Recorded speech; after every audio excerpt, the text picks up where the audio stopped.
Welcome, everybody, to another episode of Entrepreneur Mind Speak. I'm Lauren with Creme de Mint, a branding and packaging design agency, and I'm here with my co-host, Natalie. Hi, I'm Natalie from Cloud Create Web Development and Design based in Tampa. And today we're going to talk about how to reach 6 figures per month with your Shopify store. And I would like to welcome Brent Baubach. Welcome, Brent. It's great to be here. Thank you guys for having me on here. Absolutely. And we'd first like to hear a little bit more about your background. We know that you've written this book, and I can't wait to hear about it. But I want to hear a little bit about how you got here, what got you, into the world of Shopify. I know that you also work with supplement companies. So tell us a little bit more about your background and what brought you to this point to write this book.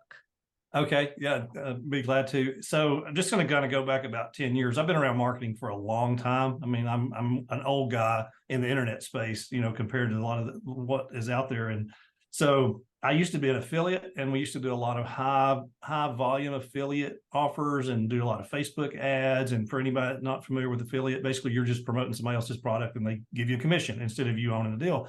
But we were doing so well with it. This is back 2014, 2015, 2016.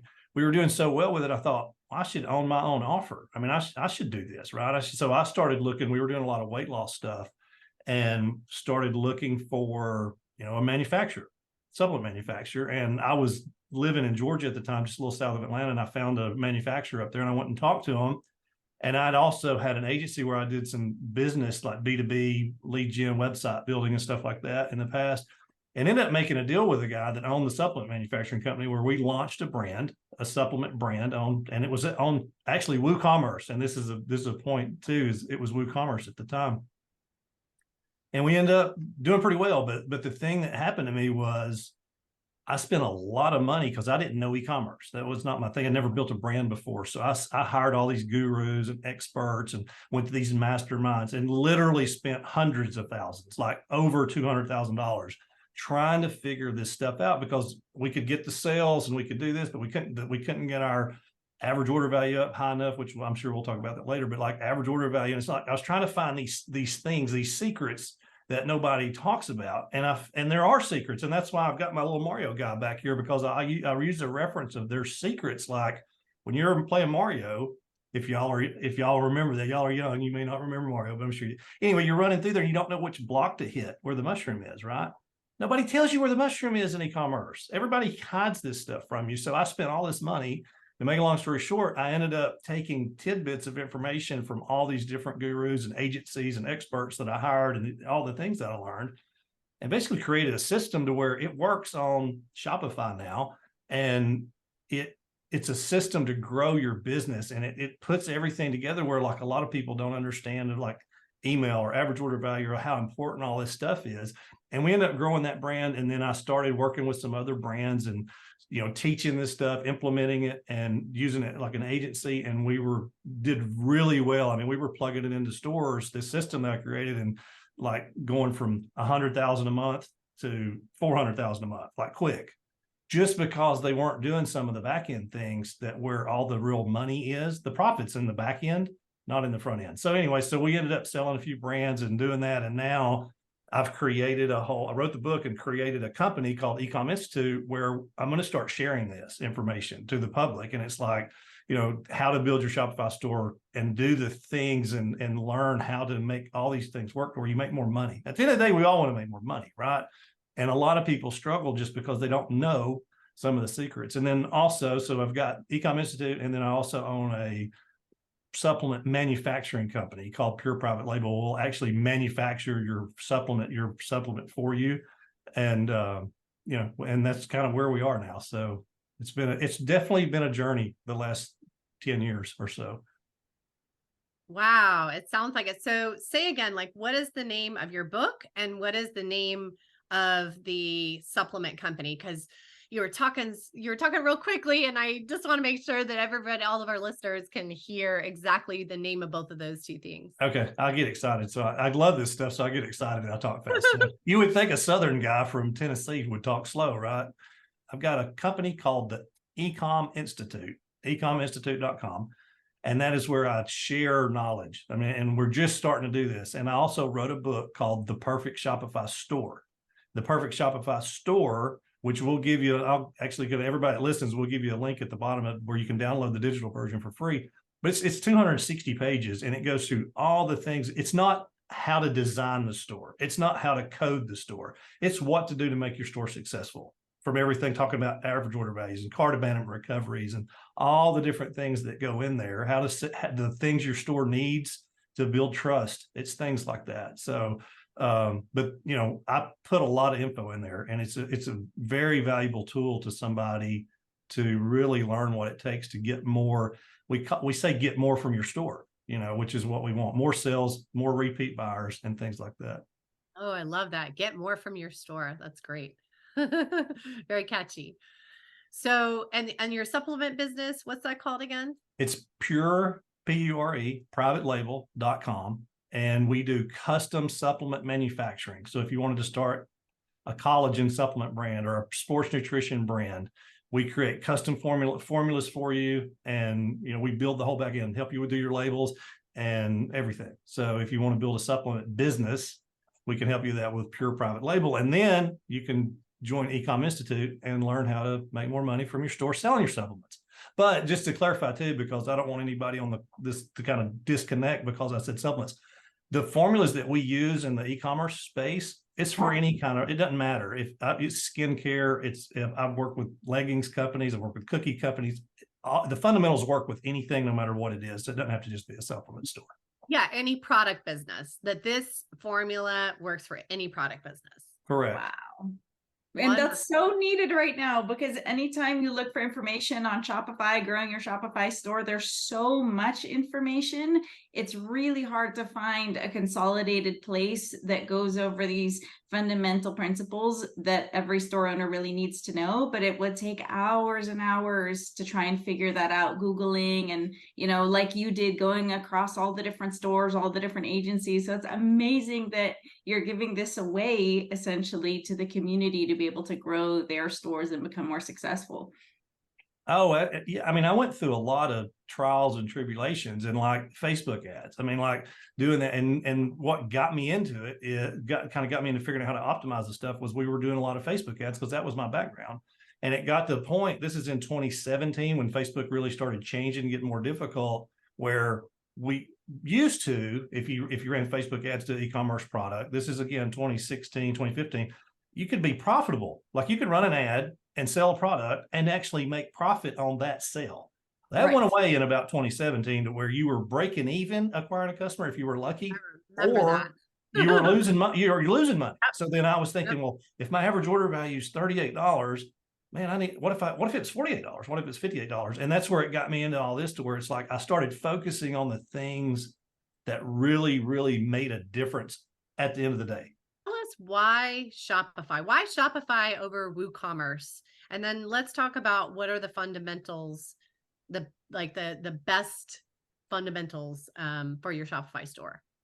Well, Shopify is, you know, I used to use WooCommerce. WooCommerce was WordPress. It's still out there. It's a great platform, but it's very hard. And they have a lot of plugins, and it's like, you almost have to have a developer if you're going to be on WooCommerce.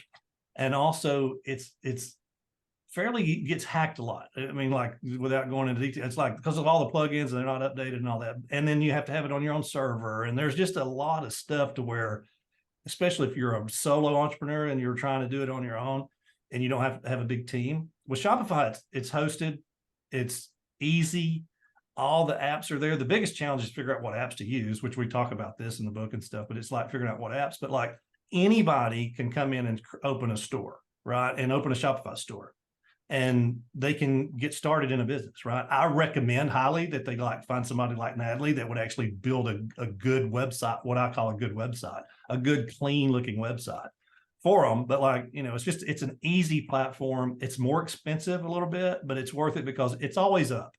Used to, when we were on WooCommerce, you go to bed one night. I don't know if y'all have had this happen, but like you go to bed at night, you wake up and your store's gone because the server went down. right? Well, now you don't I've have had to. many WooCommerce clients of mine have trouble with that and want to migrate to Shopify for that exact reason. And they think that they can maybe recoup some of the losses from whatever host they're using. But those hosts, they have very tight policies in place in order to protect them from that. So if your store is down and you lose the money from a day or a week or 3 days or whatever, like that's missed opportunity right there. Or you lose everything. Your site Yeah. gets hacked, you lose all your customers. So Yeah. so that's the thing. And then on like the fundamentals or the foundation, the number one thing to me is clean. It needs to be a clean design that's easy to navigate. It needs to be fast, which is another reason to use Shopify, and maybe have a fast theme that your site's built on that's customized. So clean, speed, and then build it for mobile. Depending on what, basically, and depending on what kind of niche you're in, 80 to 90% of your traffic on your store is going to be mobile. So your mobile needs to be, you need to build it for mobile, and then the desktop will be okay. I mean, desktop lab, it'll look good, but like build it for mobile, be sure it's easy to navigate, be sure it's fast, and be sure the checkout process is good and easy. As a next kind of question, and I think this kind of builds on what you were already talking about, within your book, you were talking about understanding what creates profit in your business and how to grow that profit, and what would be the number one, and out of those things, what would be the number one thing you recommend to really increase that profit? And I think everybody should grab a pen and write this down, because once you understand what I'm about to say, it's going to it changes the whole dynamic of what you're trying to do. And that is this. Most people are in the product business and they're trying to sell a product. What everyone is in the marketing business. And our marketing business is building a brand that sells products and creates a community. So here's again, you're a marketing company, and don't wig out on this, but it's something to realize, because if you don't know how to market something, you're not going to have any sales. You're not going to have any profit, right? So the more you can learn and understand about marketing, and there's a lot of stuff out there with this. I'm a marketing company that's building a brand that sells products and creates a community. And then it goes back to where it changes your mindset to where instead of you're just trying to sell this little widget, now you're trying to build a brand. Like, let's build a brand, because the selling widgets has no long-term value, right? If you want to exit your company or whatever, you could sell it, but it's a brand is what you're building. Because if you can build a brand, you can get a bigger multiple for it, and you create a community, and you have people come back. And one of a company that I love to use as a reference for this is Solo Stove. Are y'all familiar with Solo Stove? No. It's SOLO Stove, solostove.com. And they're great at branding, and they're great at community, and they're great at email. So it's just a really good, I recommend everybody. I'm not an affiliate. I should be, because I send a lot of people to them, but like, they do a good job of like making you want to be a part of something. So, if you want to be a part of a brand, well, then you're going to support the brand, right? And you would think that Solo Stove sells like fire pits and stuff they're awesome. But like, you would think, why would anybody buy a fire pit more than one time, right? We bought like 5 products from them. And it's because they're really good at the brand. They're really good at the community. They're good at doing things like adding other products, which like we talk about with lifetime value and AOV and all that. So it's really more understanding where you are. So it's like, and I had to learn a lot of this by like reading books and doing a lot of things to where it's like, what makes people buy? Yeah. And then the last part of that would be, I think every entrepreneur should know, especially on Shopify, should know how to do everything a little bit. They should know how to do a little bit of their web, like make a change on their website. They should understand Facebook ads. They should understand what all email, just enough to understand it, because I've seen a lot of people that I'll hire an agency to do Facebook ads, for example. Well, that agency maybe knows nothing about the thing they're doing, and they start doing weird stuff, but you don't know they're weird because you don't know Facebook ads. So my number one recommendation, and it kind of goes back to the whole thing of being able to build profit, is, understand marketing more, learn more about marketing, and also really understand the core fundamentals of your business too. That is an amazing mindset shift. I think so many people I've seen many people, especially throughout the years, when knowledge was even harder to get back in the day, of like, oh, they create this amazing product. They're so excited about their product. They love their product. It's their baby. They spend whatever amount of time developing it, getting it perfect. And then it just sits in the warehouse or in their garage or wherever. And like, they never took that datum that you're saying of, you're actually a marketing company. Your job is not to make these beautiful products. Your job is to get them into the hands of the people that would want them. And that is a huge shift between something that someone can have and is kind of like a static idea versus marketing, which is a very fluid, very active, participating kind of element of the business, which is really where the attention needs to be. That's amazing. I definitely think everyone needs to hear that and write it down. Well, and as another example of that, so we're in a supplement manufacturing business, right? So we have people all the time come to us and they've got a better formula. They've got the best pre-workout formula ever made, and it's the greatest thing, and it's going to be $99 because of all the stuff in it, and people are going to buy it just because it's a great formula. They don't sell anything. The marketing companies that have a average product, which you go look at the top supplement brands, average ingredients pretty much. I mean, all of them have the same thing. It's marketing is what sells it. It's the marketing side for sure. So let's dive into how you've built multiple businesses online to over $1 million per month. Do you have like a specific like traffic formula to reach that $1 million per month? Yeah. So the traffic thing is something that, out of all the things that I talk about with people, or especially in initial conversations, it's traffic is one of the biggest hurdles or biggest challenges that people don't understand or they struggle with. And what I found was with the successful brand today, because it's the market that's different today than it was 5 or 6 years ago. It's changed dramatically, right? So the thing that I see work the best today is when a company or a brand can generate the majority of their cold traffic. So cold traffic is people that's come to the website for the first time. They've never heard of the brand. They've never been to the website. And maybe they see an influencer or something or an ad and they click it and they go to the website. So cold traffic that's never purchased. If you can generate a large amount of your cold traffic from quality influencers, and this is very challenging. So when I say this is not easy, but when you crack the code on it, you can build a big brand, which I'll talk about. And so the perfect formula from what I see now with the brands I work with is going to be about 75% of your traffic from influencers. And when I say influencers, I mean like this, you can be an influencer. If you've got a YouTube channel and you've got subscribers, well, you're your own influencer, right? And I think every brand should have their own YouTube channel, by the way. But it's going out and finding these brand ambassadors or influencers that are going to that you do longer term deals with, seem to work better. And the biggest challenge with doing the influencer is finding influencers that can actually sell product. Mm-hmm. A lot of influencers can drive traffic to your website, but they can't sell anything. Like I literally worked with a guy that has 3 million subscribers on YouTube. He's one of the biggest names in like bodybuilding and stuff. And we worked on a brand with the guy and he couldn't sell anything. Like literally he would do a post and do like $1,000 in sales and he's got 300,000. Well, another brand that I work with, and this is the one I was telling you about, Lauren, had a guy with 70,000 subscribers on YouTube. And he came out of the gate and did $200,000 in sales his first month. So this is a supplement brand. And so I started working with the brand. I showed you this video, Lauren, I think is they were doing $130,000 a month for about 2 years. That was their average, 130. I started working with them in August of 2020. They did 0 email, 0 text messaging, 0 cart abandonment. All their traffic was from influencers because one of the owners had a big YouTube channel and they just drove traffic. So I started plugging all this stuff in with like email and all the things we talk about. And they went from 130,000 in August of 2020 to like 1.4 million in January of 2021. And then from that point, they've done 55 million a year for the last 2 years. And all their 70, they're like 90% of their traffic's from influencers, but they're just really good at it. But so 75% of your traffic from like influencers, affiliates, and then like 25 to 30% of your traffic from paid ads. Mm-hmm. That's the formula. If you can get that to work, it's really good.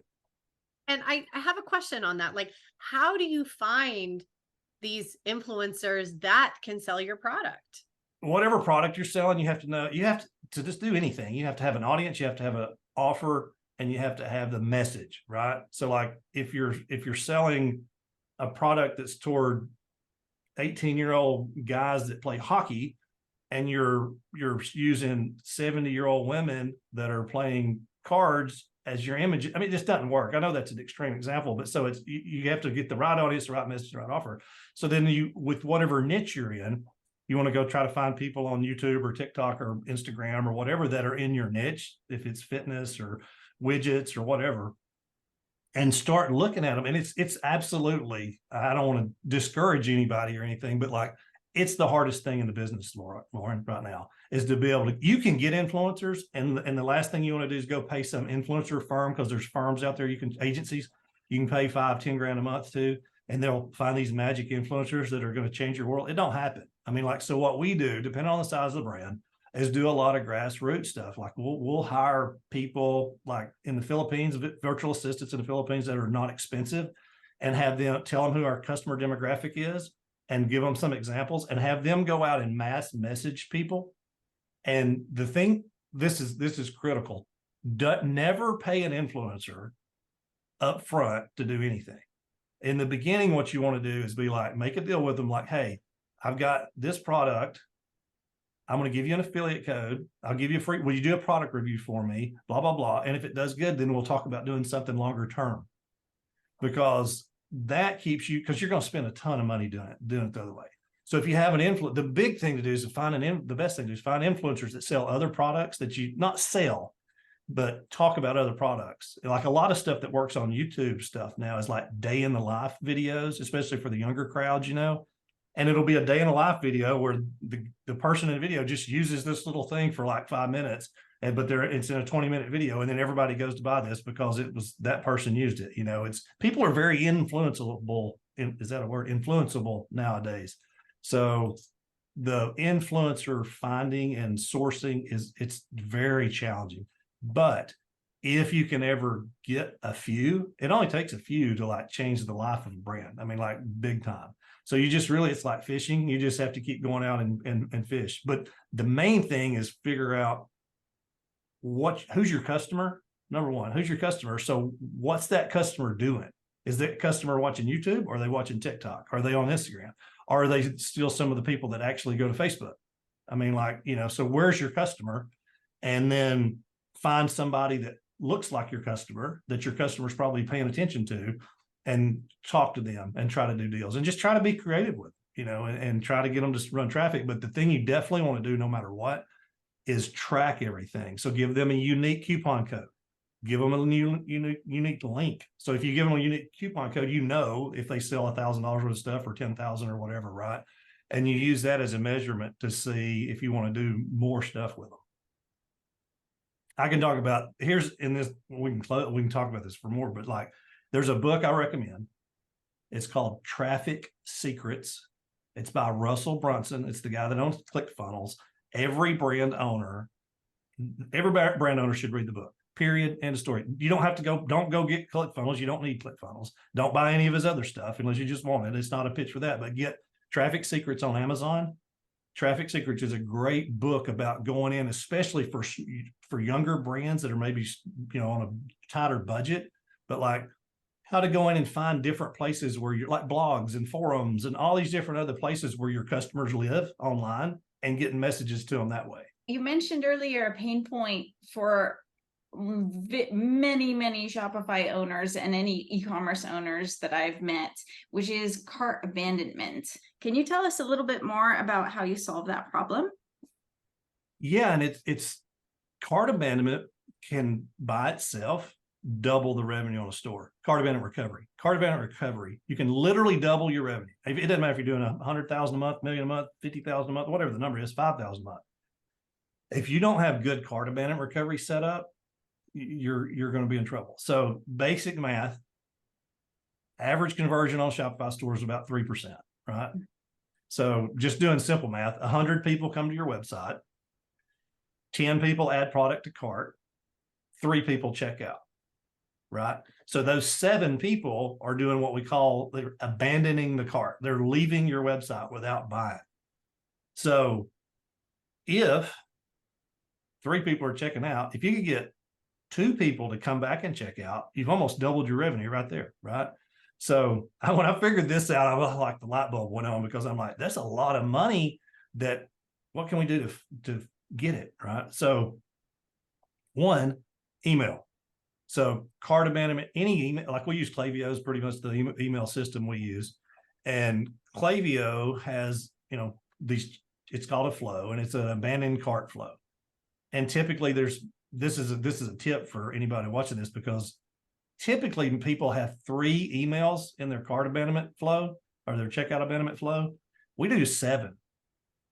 And so we'll see and then we'll do 7. And then based on what happens, we might cut 6 and 7 out, but for sure 5. You want at least 5 emails in your cart abandonment flow, because the whole objective is, Natalie, you come to my website, you put your product in the cart.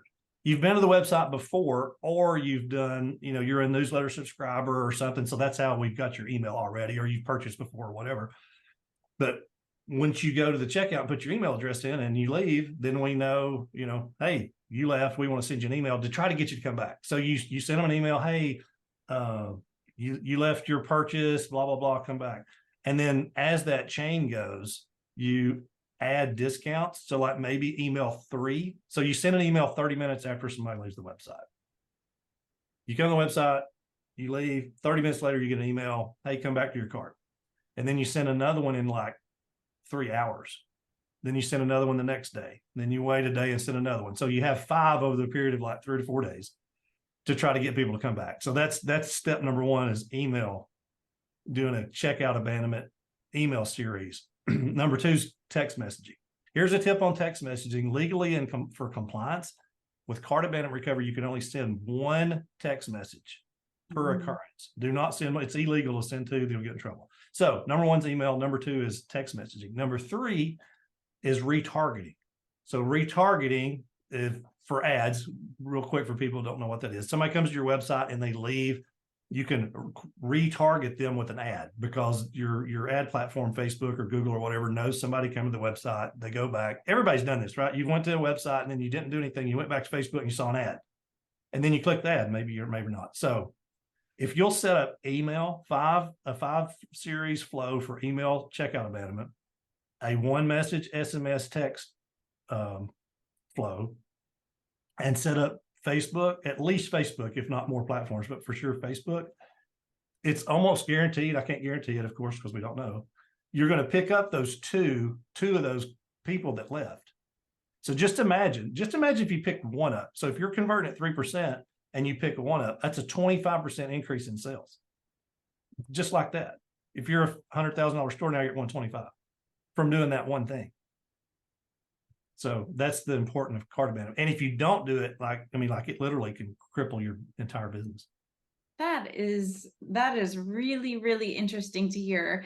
Not only that, just the sheer volume of benefit that someone can have and revenue they can generate from this, but one thing that really stuck with me is the volume that's needed to actually create that. A lot of people, they set up, a cart abandonment email like, hey, you forgot something in your cart, just 1. And they're like, oh, I can't get my cart abandonment up. But no, it's actually 5 emails at least. Obviously people can check. That is a really, really interesting number. And then having these SMS as well, retargeting, it's really covering all your bases. That's very interesting to hear. And the best part about it's free almost. I mean, if you've got email and SMS anyway, it doesn't really cost much. And then the ads are very inexpensive and very high ROI for cart abandonment. I mean, cart abandonment ads are typically a 6 or 8 ROAS or return. So they do really, really well. But y'all would be amazed at the brands that I look at. I don't do a lot of it, any agency stuff anymore, but I do a little bit of email like optimization for brands.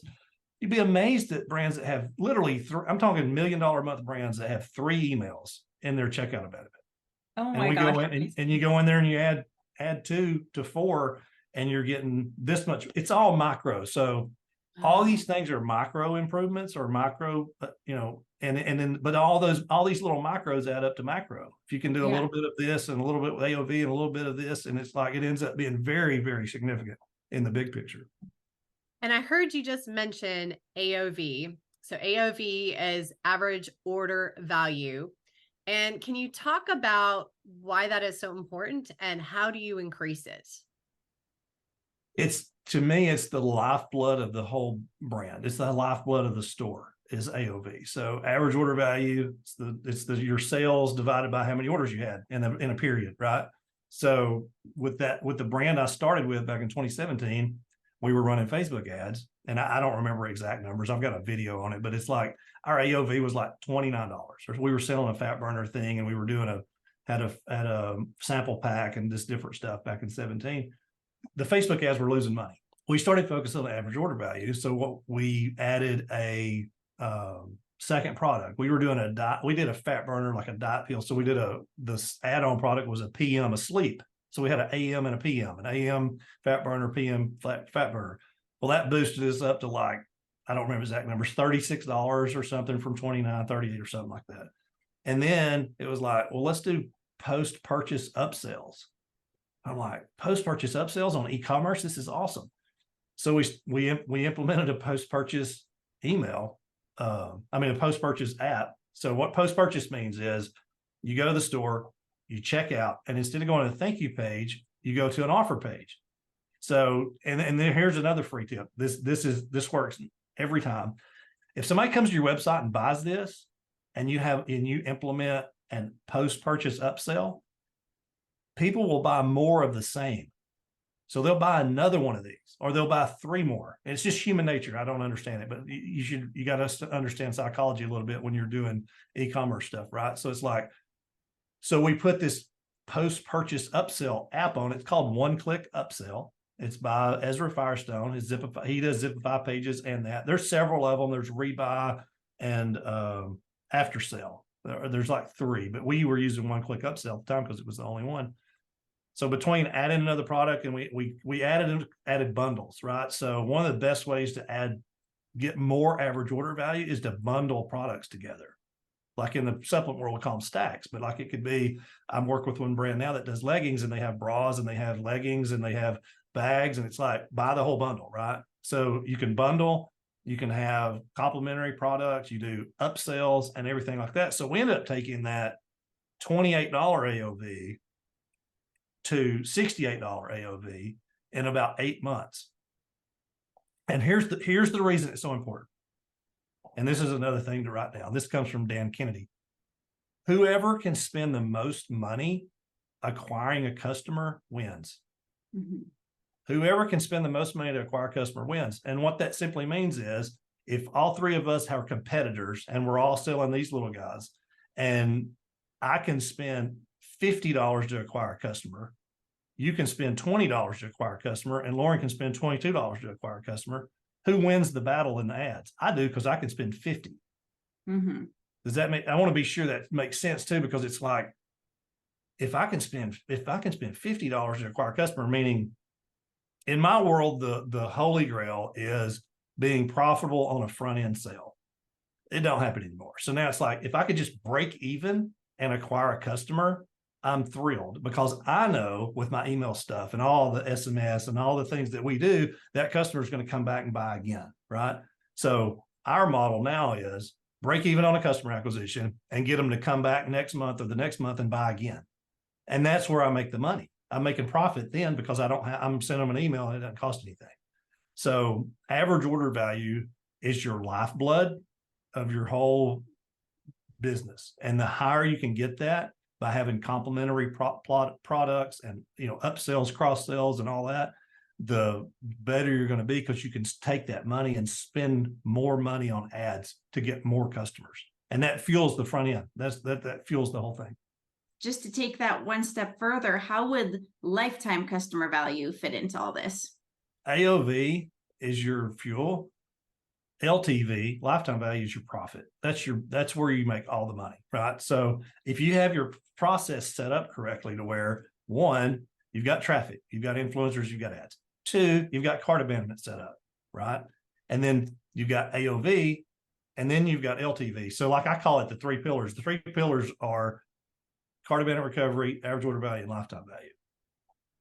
If you break even on a customer acquisition, a lot of people would be like, oh no, I didn't make any money on this. Well, you make money by, send them an email to get them to buy something else, and is it in the supplement world, or consumable world, it's not hard because people are going to buy a supplement more than one time. They're going to buy skincare more than one time. A lot of people will. But you go look at the Solo Stove analogy or the example I gave you. I've ordered from Solo Stove 5 times. And a $400 fire pit that goes in your backyard, you're not going to order it. But what happened was I got it, and they came out with these s'mores, these stainless steel rods that you put a s'more on. And it's super high quality, really nice. And then they have this little log kit where a little poker that you goes, well, my wife buys me that for Christmas, right?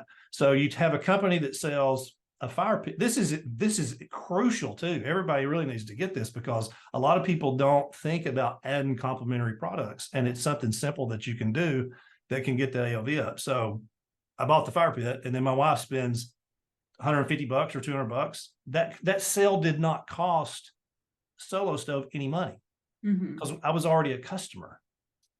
Right. So with the LTV stuff, it's like, if you have people, your average order is like 1.5, they order from you 1.5. Well, if you can get them to 2 average, what'd you do? You added 25%, right? I mean, or if you get them 3, if you get them to buy from you 3 times, you've doubled your business. If your average now is 1.5 and you can get them to order from you 3 times, you've doubled your business. So when you start looking at all this stuff together, it's like, well, if I had cart abandonment recovery, and I had my AOV went up, what would happen to everybody that's on this, that listen to this, if your average order value went up 10%, 15%? That's very doable. If you set up one click upsell in your store, you're going to add 5 to 10% to it immediately. And so then all of a sudden, let's say everybody on the call got 1 cart abandonment recovery more than they're getting now. They increased their average order value 10%. And they got customers to buy from them 1.7 times instead of 1.5 times. Think about what that does to the whole store. You've hit the holy grail, right? Quadruple your store. Literally. And it will do it. If you're not doing these things at all, or you're doing them poorly, you literally can quadruple the business. I mean, for sure. Incredible. So what would you say is the pitfall that you see most often? If we were going to open a business and we put it in the mall, like people still go to the mall, I think, right? You have traffic, right? So like if you're on the mall or if you're on the corner and you're at a red light, people see you, and you probably are going to get some business no matter what you're selling. Somebody's going to come in there, just see what it is. When you build a store on the internet, nobody knows you're there. You're just out there in the black space of nothing, and there's nothing there. So a lot of people assume that just because, it's the old field of dreams, build it and they will come thing. It's like, if I just build my website, I'm gonna get sales. So one is not realizing they're in the marketing business. People not realizing they're in the marketing business.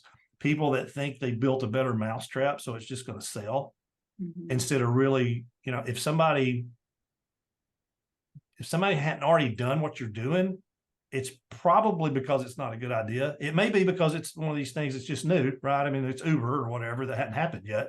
But like, if it's something that's like, you just think you've got a better mousetrap and nobody's done it, it might be because nobody wants it.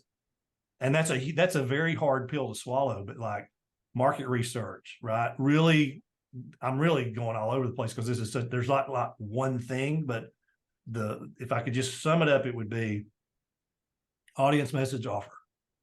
Do you have an audience to sell your product to?